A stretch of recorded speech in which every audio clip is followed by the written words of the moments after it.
Subscribe करने के बाद घंटा बजाएं ताकि आप दूसरा अपडेट घंटा भी मिस ना कर पाएं।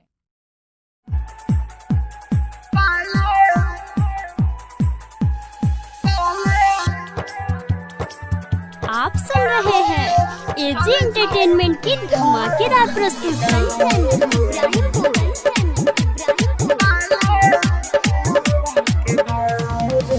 मलिया रे आहा मलिया रे काले चल जाई पियावा के गाँव रे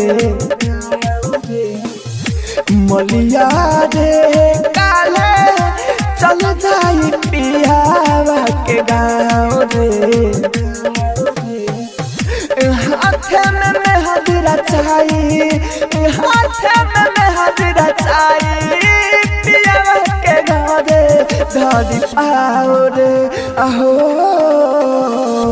मलिया रे काले चल जाई पियावा के गाँव रे मलिया रे। Mix by A G recording studio.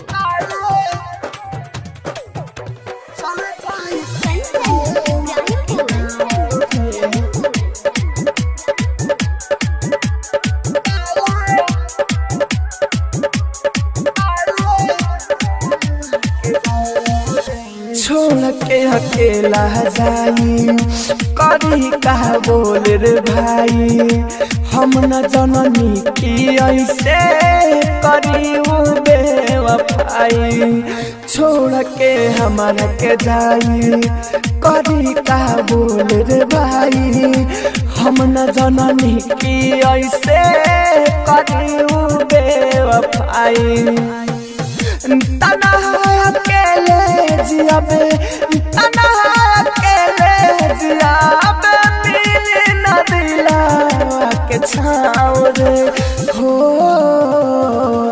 मलिया रे काले चल जाई पियावा के गाँव रे मलिया रे काले चल जाई पियावा के गाँव रे।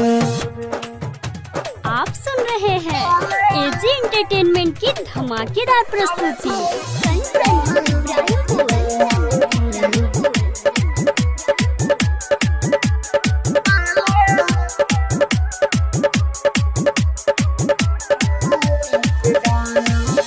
गोडू गोला देन तू सुना दादा दे राहुल के मुना हम न जी पाई बकवाना हाली से उपाय चुना गोडू गोला देन तू सुना दादा दे राहुल के मुना हम न जी पाई बकवाना हाली से उपाय चुना हमारा बिना रही कैसे हमारा बिना रही कैसे कहता ना लगाओ रे हो